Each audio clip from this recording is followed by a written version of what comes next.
Bismillahirrahmanirrahim. Assalamualaikum warahmatullahi wabarakatuh. Alhamdulillahirrabbilalamin. Allahumma salli ala Sayyidina Muhammadin wa ala alihi wa sahbihi wa salim azmain. Alhamdulillah, kami dari Yayasan Rubatul Khairat Kota Ternate di bawah pimpinan Al-Habib Abdurrahman bin Kamil As-Sagaf.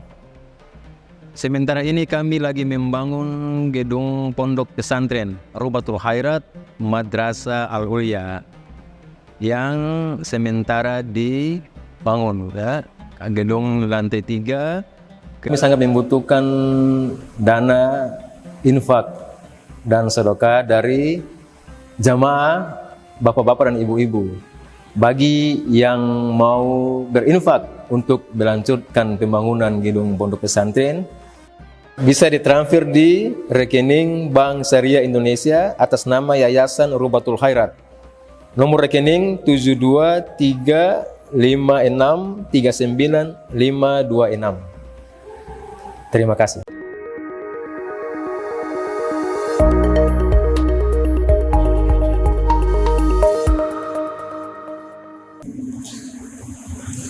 Ucapkanlah salawat kepada seluruh para nabi apabila kalian mengingatku, kata Rasul.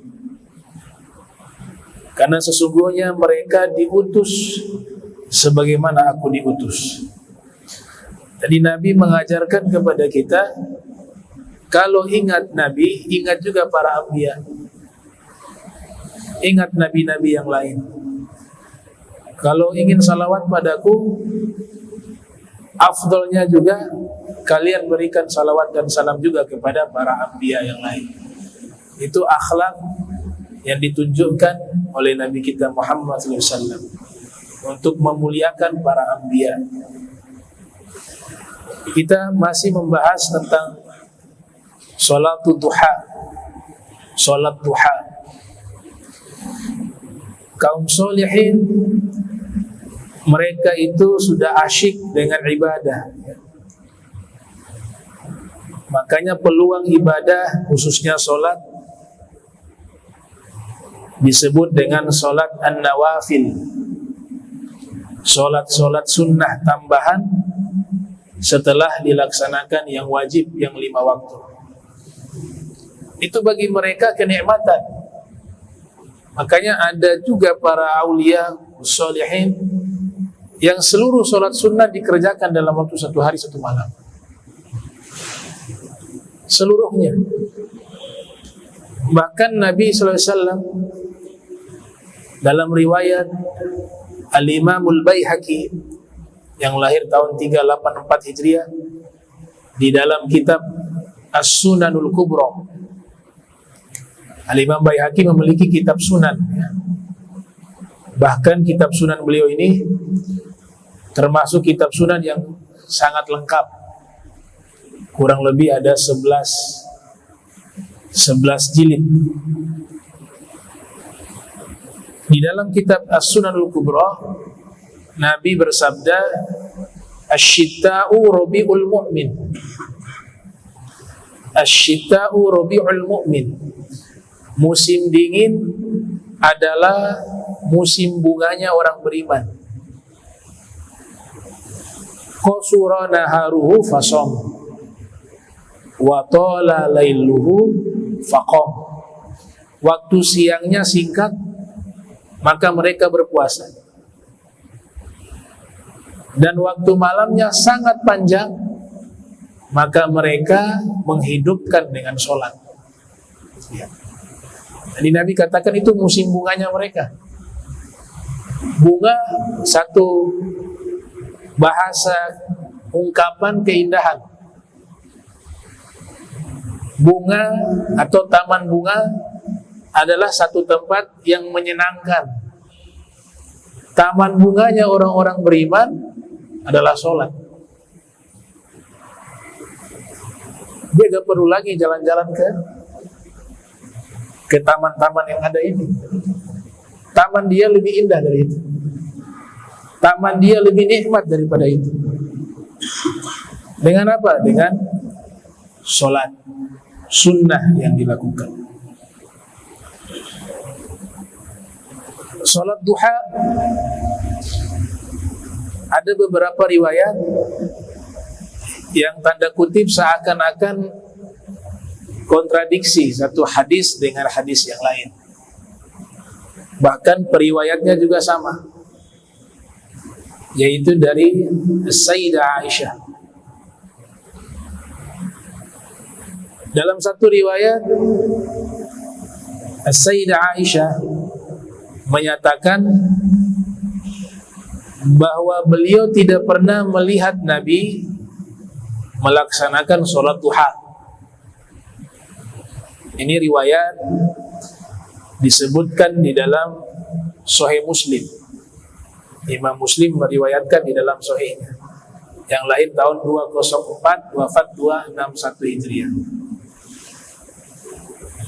Beliau mengatakan begini, ma ra'aitu Rasulullah sallallahu alaihi wa alihi wasallam yusalli subhatat duha qattu. Saya tidak pernah melihat Nabi melaksanakan sholat duha sama sekali. Ada kata qattu, artinya sama sekali. Sama sekali saya belum pernah melihat Nabi sholat duha, kata beliau. Wa ini, sedangkan saya kerjakan sholat duha. Ada lanjutannya. Wa in kana Rasulullah sallallahu alaihi wasallam la yad'u al-amala wa huwa yuhibbu ay ya'mala bih khasyata ay ya'mala bihi an-nasu fayufradu alaihim. Sesungguhnya Nabi kadang-kadang meninggalkan satu amalan yang beliau sukai karena khawatir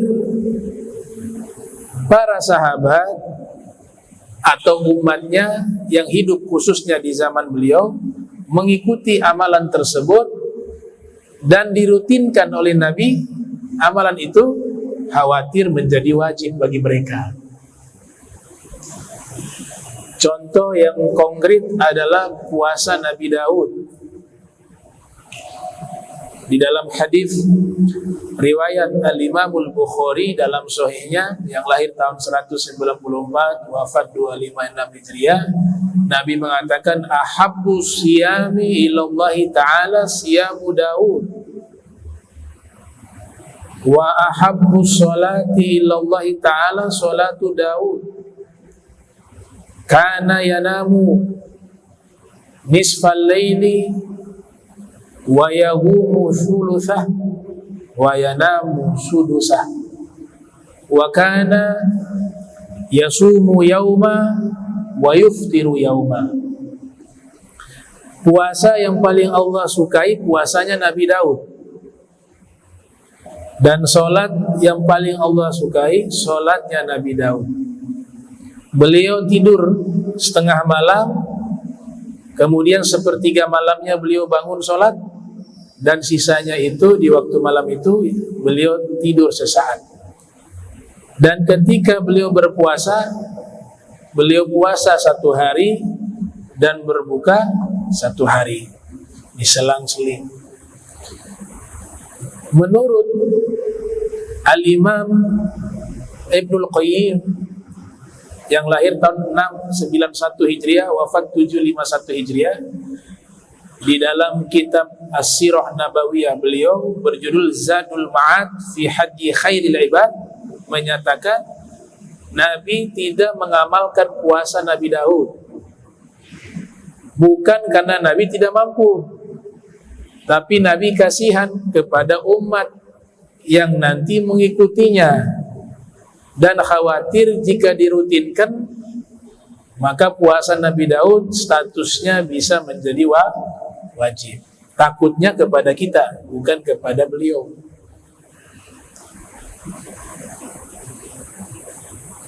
Maka Nabi mengganti dengan puasa yang beliau rutinkan dan beliau sunnahkan, puasa Senin Kamis, puasa sunnah.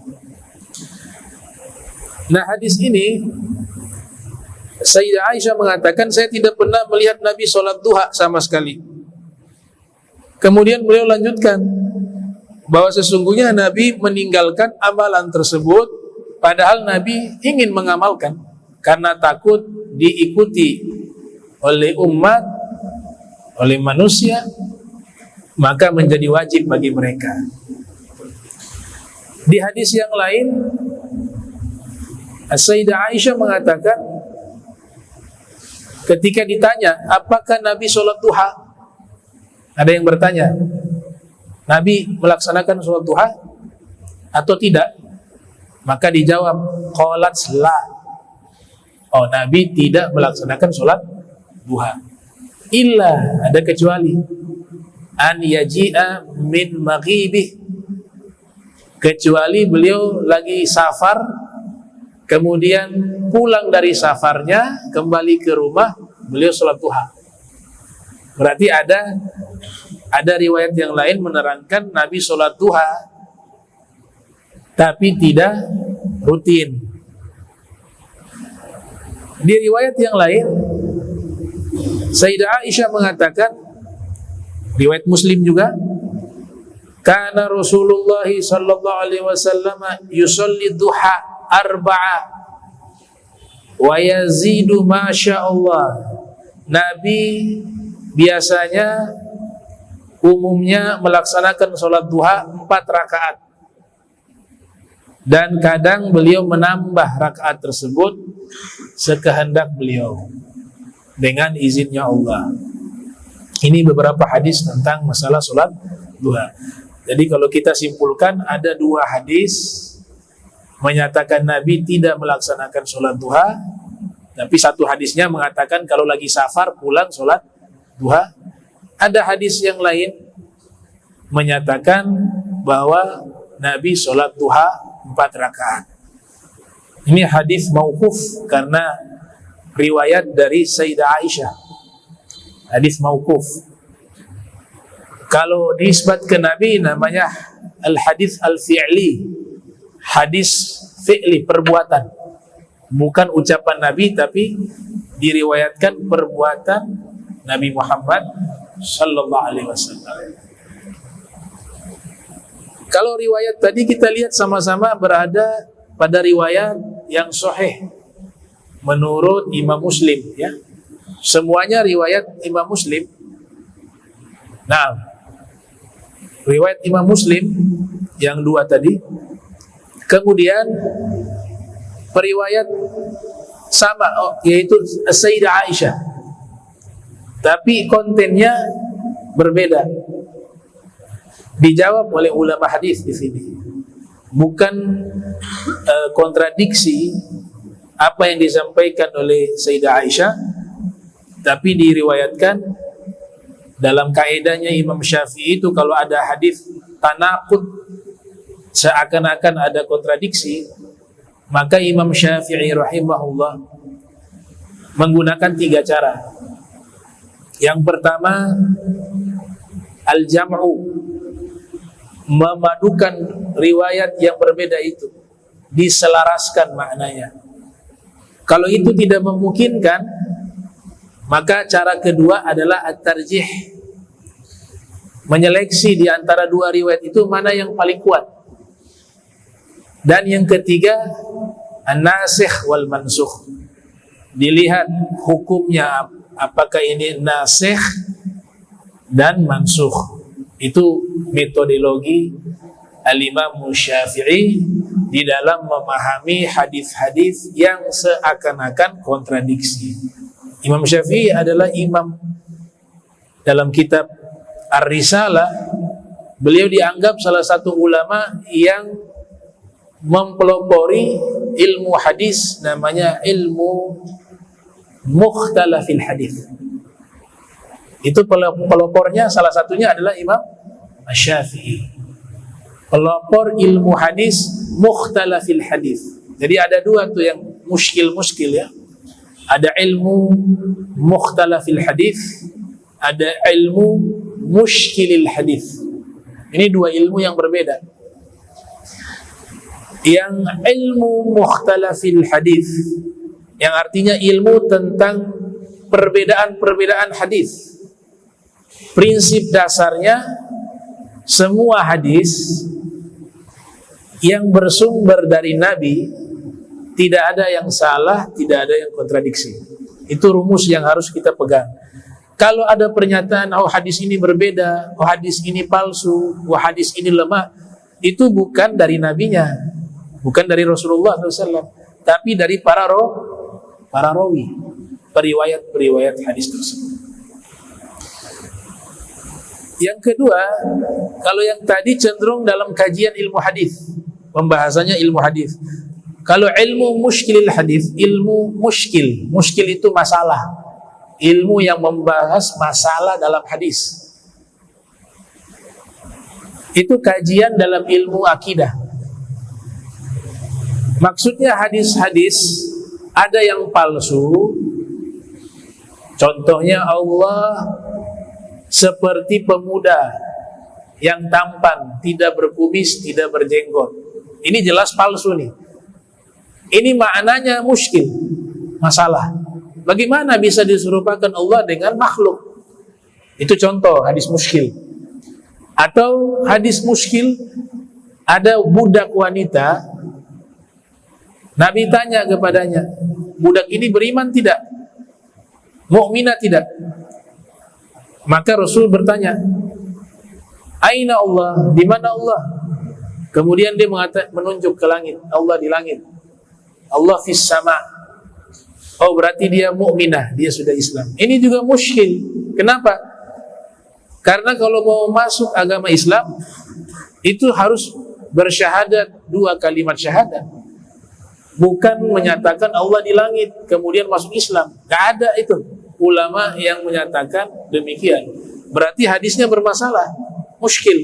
Kok bisa menentukan keimanan, keislaman dengan menyatakan Allah di langit? Itu muskil yang pertama. Yang benar itu harus bersyahadat, menyatakan tiada Tuhan selain Allah dan Nabi Muhammad adalah utusan Allah. Itu yang benar. Tapi kalau menyatakan ke langit kemudian sudah membuktikan keimanan dengan pernyataan Allah di langit, maka itu disebut muskil al-hadis. Muskil yang kedua, menentukan Allah itu di langit, tinggal di langit. Itu juga muskil. Allah bertempat di langit. Dan riwayat ini sudah diteliti, termasuk riwayat yang syaz. Menurut ulama hadis, syaz. Ya, ada kejanggalan. Kitab yang ditulis Al-Imam Syafi'i membahas tentang ilmu mukhtalafil hadis. Ada bab khusus di kitab Ar-Risalah. Ada juga Imam Qutaibah, Al-Imam Qutaibah dalam kitab Ta'wil Mukhtalafil Hadis. Adapun kitab Ilmu Mushkilil Hadis yang terkenal ditulis oleh Al-Imam Ibnu Furaq. Al-Imam Ibnu Furaq murid daripada Al-Imam Al-Bahili.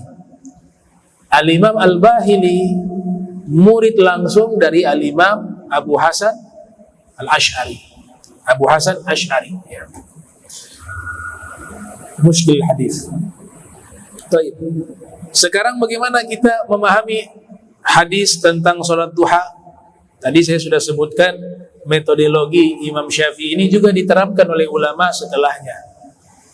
Pendapat pertama menyatakan bahwa hadis yang menyebutkan Nabi sholat duha, hadis itu lebih sahih dibanding hadis yang menyatakan Nabi tidak melakukan sholat duha. Itu yang pertama. Jadi ada pendapat pertama, para ulama menyimpulkan bahwa riwayat dari Sayyidah Aisyah yang menyatakan Nabi tidak pernah sholat duha, dengan riwayat dari Sayyidah Aisyah juga yang menyatakan Nabi sholat duha, riwayat yang Nabi melaksanakan sholat duha itu lebih kuat dibanding riwayat yang Nabi tidak melaksanakan sholat duha. Di antara ulama yang mendukung pernyataan ini ada Ibnu Khuzaimah, ada Ibnu Abdul Bar, dan ulama-ulama mazahib mazhab fikih, mayoritas mereka menyatakan sahih. Maka di kitab-kitab fikih ada bab sholat duha. Bahkan Imam Muslim yang meriwayatkan hadis ini sendiri juga mendukung riwayat tersebut, bahwa Nabi menyunahkan sholat duha. Beliau buat bab khusus dalam Sahih Muslim, bab istihbabi sholati duha, bab yang membahas kesunahan sholat ad-duha. Sebagian ulama mengatakan dengan pendapat al-jam'u, menggabungkan dua riwayat tersebut. Jadi yang dimaksud di situ dua riwayat ini sama kuat. Ya, Imam Nawawi mengatakan idza ta'aradat ar-riwayatani fasunna al-jam'u bainahuma. Kalau ada dua riwayat sama kuat derajatnya, maka cara yang paling bijak adalah menggabungkan dua riwayat tersebut tanpa menghilangkan satu riwayatnya. Itu kaidah dalam ilmu hadis. Maka digabung ini menyatakan bahwa yang dimaksud di situ Nabi tidak melakukan sholat duha, artinya Nabi tidak melakukan dengan rutin, bukan tidak melakukan sholat duhanya. Karena di riwayat yang lain dikatakan oleh Sayyidah Aisyah bahwa Nabi ketika safar, kan diawali kan ditanya sholat duha tidak, Nabi mengatakan tidak pernah. Lah, ternyata ada lanjutan, illa, kecuali Nabi pulang dari safar, Nabi sholat duha. Berarti menafikan bukan sholatnya, tapi yang dinafikan rutin melaksanakan sholat duhanya. Itu menggabungkan antara dua riwayat. Nah, ini pendapat Al-Imam Nawawi dan ulama-ulama Syafi'iyah khususnya, pendapat cenderung ke pendapat ini, bahwa yang dimaksud di sini, saya nukil ucapan pendapat dari Al-Imam Nawawi, makana yudawimu 'alaiha fayakun nafyuha nafyan lil mudawamati la li asliha. Yang artinya bahwa yang dinafikan oleh Sayyidah Aisyah terkait sholat duhanya Rasul itu maksudnya adalah mendawamkannya, merutinkannya. Yang dinafikan itu, bukan yang dinafikan melaksanakan sholat duhanya. Itu pendapat Al-Imam Nawawi, ada dalam kitab Syarhu Sahih Muslim, ya, Syarah Sahih Muslim, judulnya Al-Minhaj. Pendapat lainnya bahwa ini berdasarkan penelitian saya pribadi, ya. Kalau penelitian saya pribadi, nasikh wal mansukh, hukum lama, jadi awalnya itu Nabi tidak pernah lakukan sholat duha. Nanti di tahun-tahun akhir, mulai kalau yang terdeteksi ini mulai tahun 7 Hijriah dan seterusnya, Nabi rutin sholat duha. Ini penelitian pribadi saya. Dari mana saya bisa simpulkan demikian? Dan memang ada juga guru kami yang berpendapat demikian. Pertama, ditemukan satu riwayat termuat di dalam kitab Sahihul Bukhari dari Abi Hurairah. Abu Hurairah mengatakan, "Ausani khalili bi thalathin." Kekasihku Nabi Muhammad memberikan wasiat kepadaku 3 perkara. Yang pertama, rakaatai duha, melaksanakan 2 rakaat sholat duha. Yang kedua, siyami thalathati ayyamin inda kulli syahr, puasa 3 hari di setiap bulannya. Ayyamu bid menurut muhaddisun, hari-hari putih. Wasiat ketiga, an utir qabla an anam, wa fi riwayah qabla an arquda, qabla an arqud. Saya diwasiatkan melaksanakan sholat witir sebelum saya tidur. Dari pernyataan Abu Hurairah ini juga ternyata ditemukan riwayat yang sama. Ada sahabat-sahabat lain yang diberikan wasiat yang mirip dengan wasiat yang diberikan kepada Abi Hurairah dari Nabi Muhammad SAW. Seperti Abu Zar Al-Ghifari, ada juga Abu Darda. Itu wasiatnya mirip seperti ini.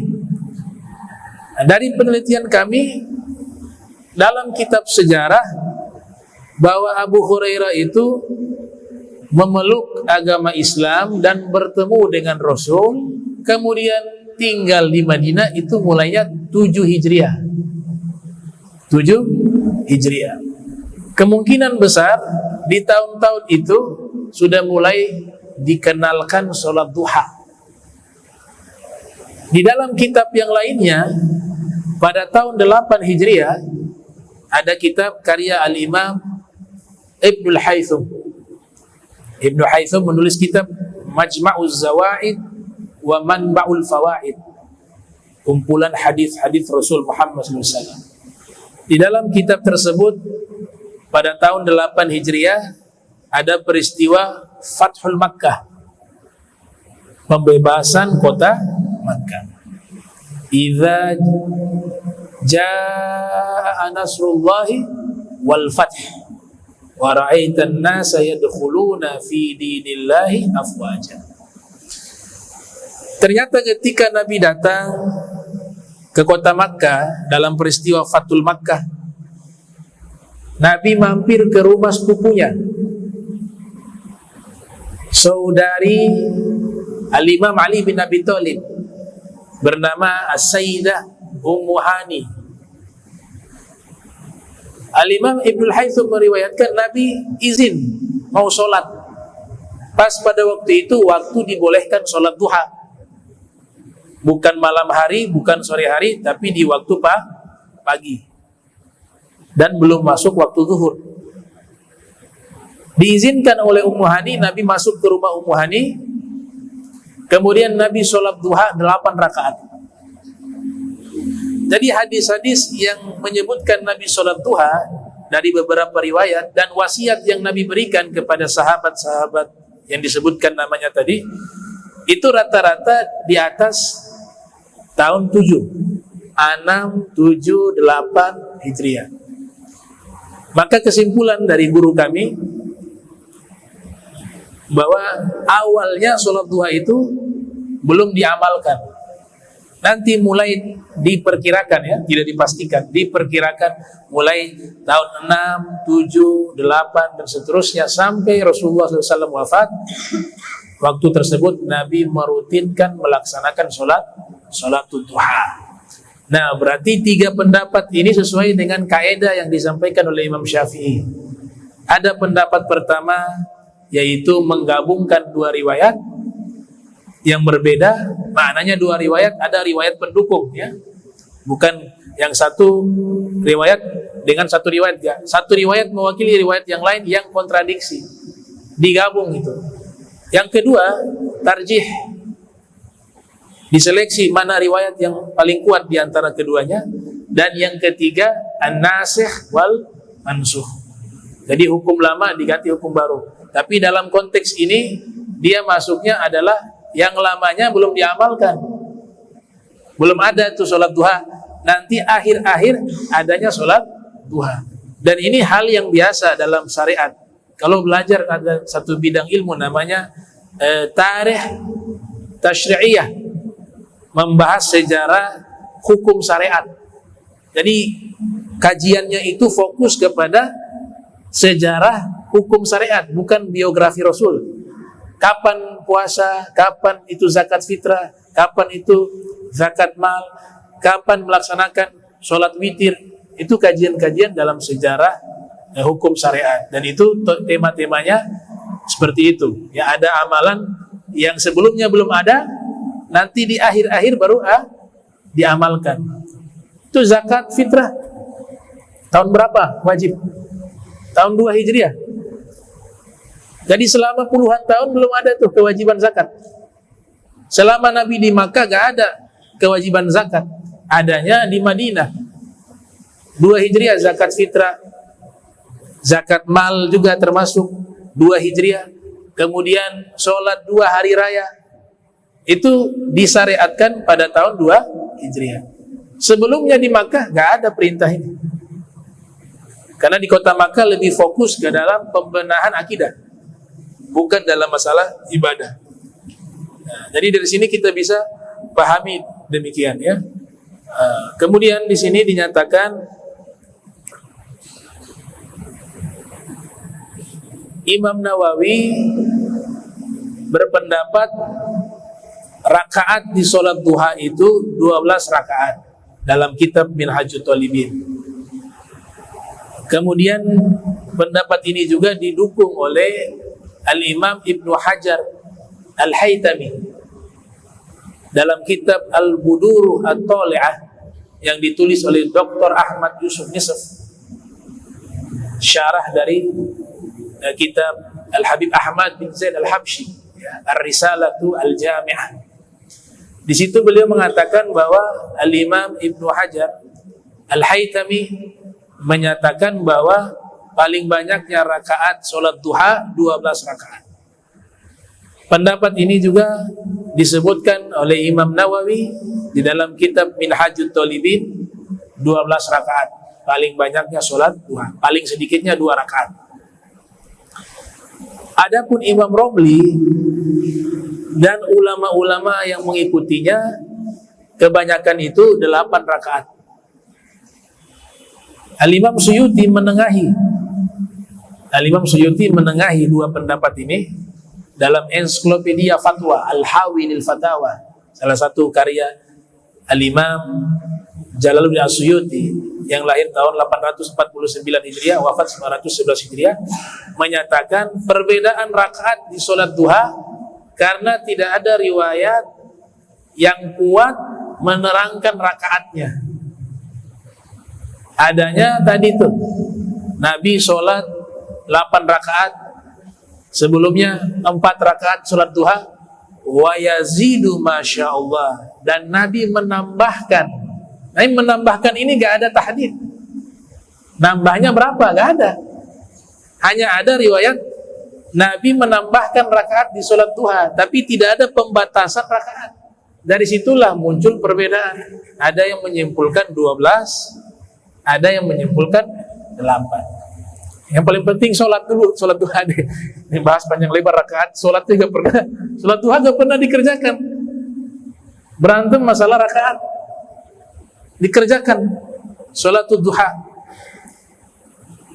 Kemudian di sini dikatakan oleh Imam Suyuti kadzalika, kalau orang yang sudah rutin sholat duha itu waktunya kan mulai matahari terbit 16 menit setelah terbitnya matahari, sama seperti sholat syuruk dah.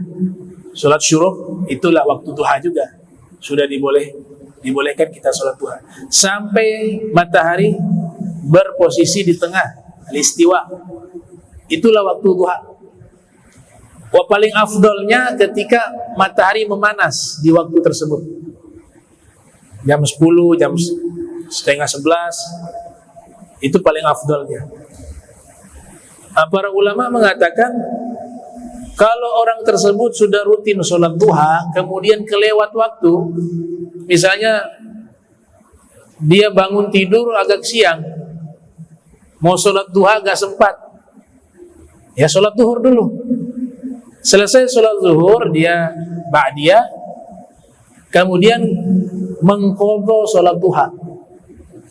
Bagi yang merutinkan sholat duha, dia bisa mengqadha sholat duha. Nah, sholat duha ini afdolnya dilakukan secara per orang, sendiri-sendiri. Sunnahnya sholat sendiri, sama dengan sholat witir di sini. Ini harus kasih tahu, kalau mazhab Syafi'i sholat witir itu afdolnya sendiri, kecuali sholat witir di bulan suci Ramadan, afdolnya berjamaah. Tapi Al-Habib Abu Bakar, karena ini mulai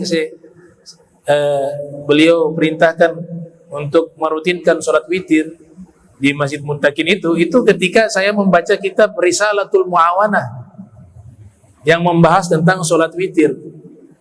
Ada hadis Nabi mengatakan, ya ahlal kiblat autiru, wahai orang Islam ahli kiblat, sholatlah witir kalian. Siapa yang tidak sholat witir, dia tidak termasuk golonganku. Kurang lebih hadisnya seperti itu. Makanya dia sunnah muakkadah, sunnah yang dikukuhkan. Akan tetapi mazhab yang lain tidak mempermasalahkan secara berjamaah, baik itu sholat witir maupun sholat duha.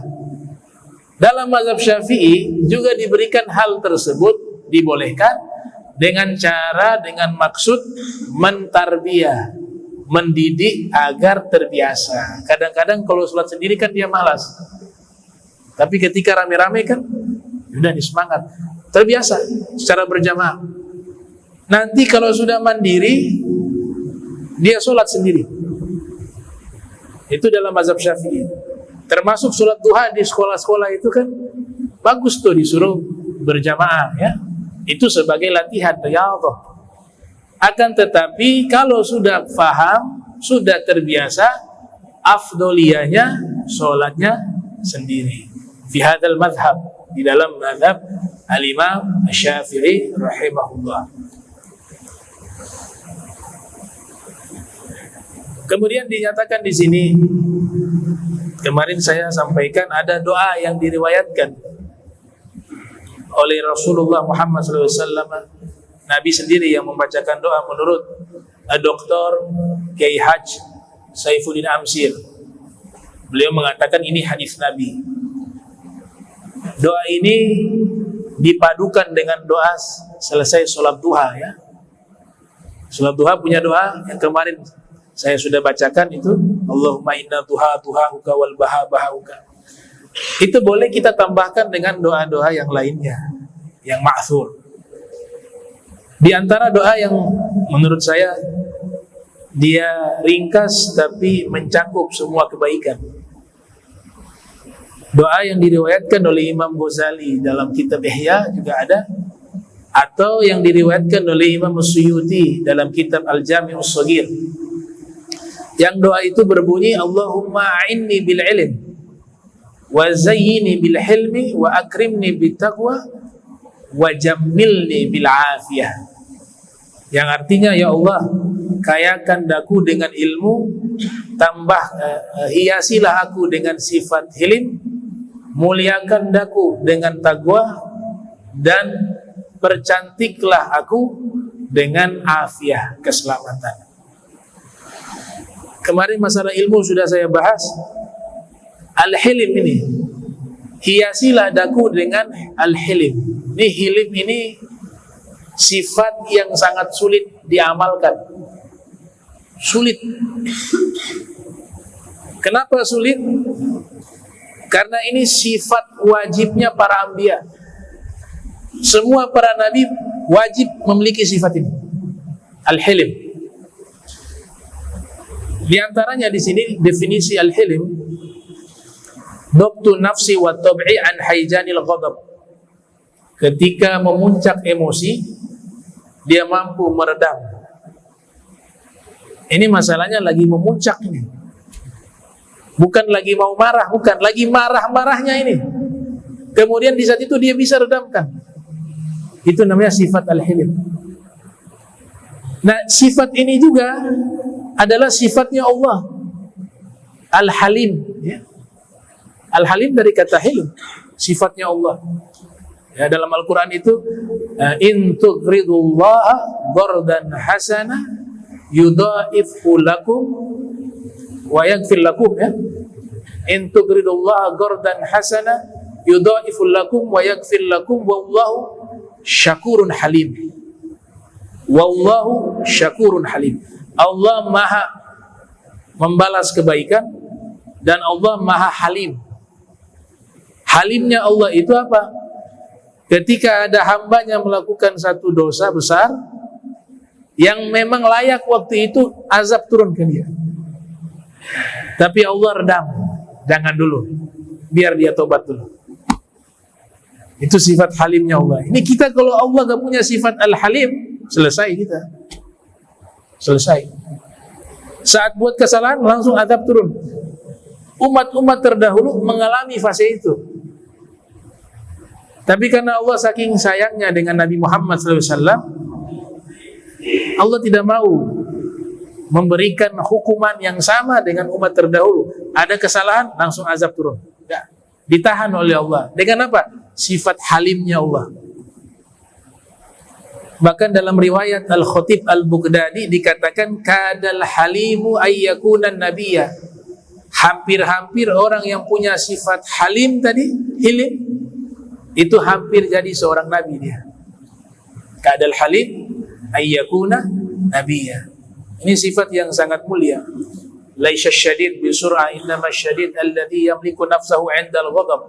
Orang yang jagoan itu bukan yang jago berkelahi, tapi orang yang jagoan itu, yang hebat itu ketika memuncak emosi, dia mampu menahan emosinya. Wa hadza, ini sifat yang dimiliki juga oleh seluruh para nabi, terlebih khusus Nabi kita Muhammad SAW. Bahkan jadi tanda kenabian. Tanda kenabian, kalau mau ngetes, seandainya mau dites tuh orang ini nabi atau bukan nabi, itu dengan sifat hilim.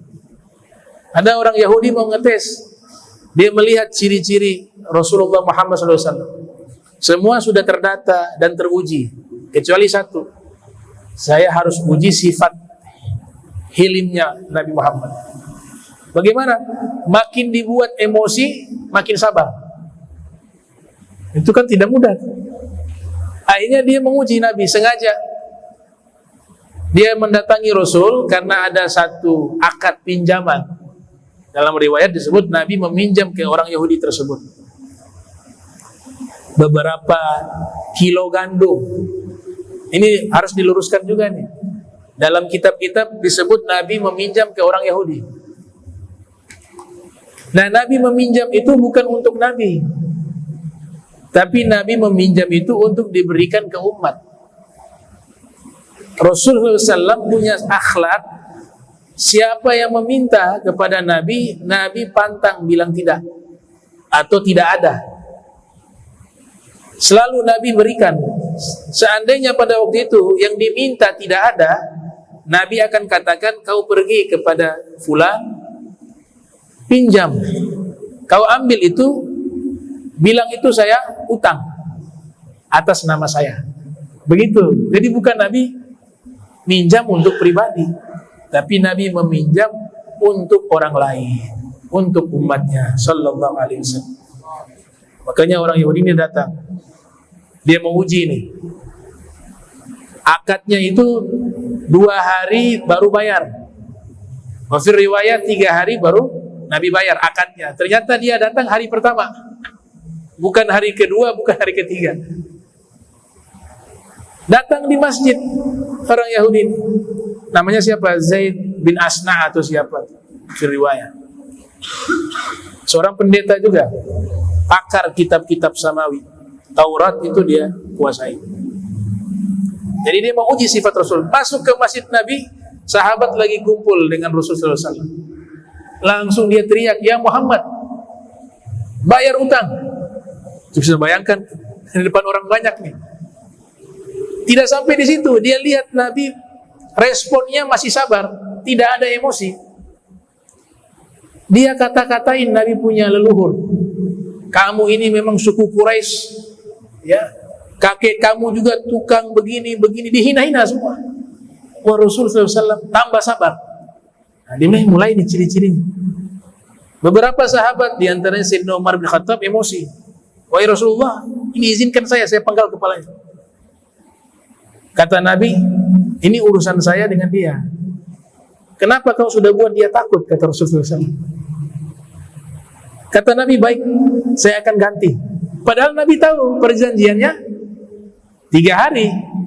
Dia datang di hari pertama. Nabi katakan, saya akan ganti gandum sekian kilo. Kemudian saya akan tambahkan. Wahai Sayyidina Umar, tambahkan gandumnya karena kamu sudah buat dia takut tadi. Ganti itu. Antarkan dia di gudang gandum milik Rasul Muhammad SAW. Kalau riwayat kan milik Baitul Mal ya. Ada milik Rasul pribadi. Itu Nabi bagi-bagikan kepada umat. Antarkan dia ke sana. Ketika diantarkan ke sana, Sayyidina Umar mengantar nih Zaid bin Asna ini. Mengatakan, kamu ini berani sekali ya. Datang ke masjid kami, kemudian kamu menyebut nama Nabi kami dengan Muhammad dan kamu hinakan dia. Sedangkan kamu tahu kami ada di sekitarnya, kamu bisa mati loh. Apa kata Zaid bin Asna? Saya ini masih waras. Saya tahu itu resikonya besar, tapi disinilah saya ingin menguji. Tidak mungkin Nabi Muhammad SAW membiarkan saya dianiaya oleh kalian hanya dalam perkara masalah-masalah duniawi semacam ini. Saya membaca dalam kitab, yang pertama ciri-cirinya Rasulullah marah itu hanya berkaitan dengan hukum Allah atau berkaitan dengan manusia yang lainnya. Tapi kalau masalah-masalah sepele semacam ini, Nabi abaikan itu, maafkan. Wa ya'fu 'ani dzanbi idza kana fi haqqihi wa sababi wa idza duyya haqqullah lam yagub ahadun bi ghadabi. Dalam Maulid Ad-Dibai dikatakan Nabi tidak pernah marah secara pribadi. Kalau urusan pribadi, masalah-masalah sepele itu Nabi maafkan. Tapi ketika hukum Allah dilanggar, tidak ada seorang pun berani berdiri di hadapan Nabi Muhammad SAW. Sebab itu saya menguji, semua sifat Nabi sudah teruji kecuali satu sifat ini. Kata Zaid bin Asna, yaitu ketika dibuat emosi makin sabar. Ternyata tadi saya menguji, saya kata-katain dia, saya panggil dengan namanya, wahai Muhammad. Kemudian kamu tahu tidak, perjanjian saya utang dengan Nabi Muhammad itu 3 hari. Saya sengaja datang hari pertama, tapi beliau tetap sabar dengan hal itu. Maka kamu, wahai Sayyidina Umar, saya jadikan saksi bahwa beliau seorang Nabi, dan saya menyatakan keislaman saya di hadapanmu. Asyhadu an la ilaha illallah wa asyhadu anna Muhammadur Rasulullah. Masuk Islamnya. Ini apa? Apa yang membuat orang ini dapat hidayah? Dari sifat hilimnya Nabi Muhammad SAW. Itu dimiliki oleh Nabi kita Sallallahu Alaihi Wasallam. Kemudian doa yang berikut, wa akrimni bitaqwa, muliakan aku dengan takwa. Wa mana takwa? Maknanya takut. Intinya takut. Takut buat dosa, takut jauh dengan Allah, takut Nabi murka, takut Allah murka, takut masuk neraka. Intinya takwa itu al-khasyah, rasa takut. Ayatnya adalah ya ayyuhalladzina amanu hu anfusakum wa ahlikum nara. Wahai orang beriman, takutlah atas diri kalian dan juga keluarga kalian atas api neraka. Makna lainnya al-wiqayah, jagalah diri kalian dan keluarga kalian dari api neraka. Kemudian yang berikut, wajammilni bil afiyah, hiasilah aku, perindahlah aku dengan sifat afiyah. Sifat afiyah menurut ahlu lughah yang pertama as-sihhatut tammah, sehat yang sempurna. Sebagian ahli bahasa mengatakan artinya as-salamah, selamat dari berbagai keburukan, selamat jasadnya, selamat pikirannya, selamat kehidupannya, selamat kehidupan akhiratnya, selamat agamanya, selamat di dunia, selamat di akhirat. Itu namanya al-afiyah. Maka pernah Nabi didatangi oleh pamannya, ya Rasulullah, Sayyidina Abbas, alimni syai'a as'alullah. Wahai Rasul, ajarkan padaku satu doa yang akan aku pancatkan kepada Allah, yang akan selalu aku berdoa kepada Allah dengan doa tersebut. Nabi jawabnya singkat, salillah al-afiyah, mintalah doa kepada Allah agar diberikan al-afiyah. Ternyata tidak puas Sayyidina Abbas ibn Abdul Muttalib. Hari berikut datang lagi, wahai Rasulullah, ajarkan padaku satu doa yang aku gunakan untuk berdoa kepada Allah. Nabi katakan lagi, salillah al-afiyah, mintalah kepada Allah al-afiyah fid dunya wal akhirah.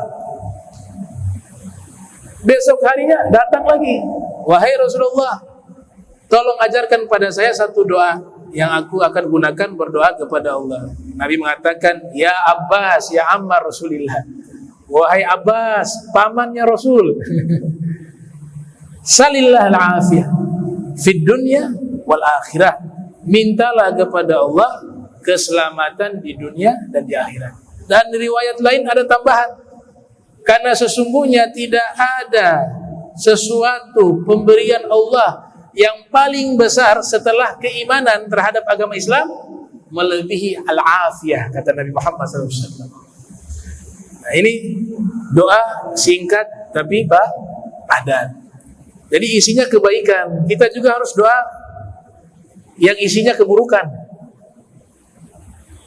Jangan hanya minta kebaikan. Maksudnya apa? Doa isinya keburukan.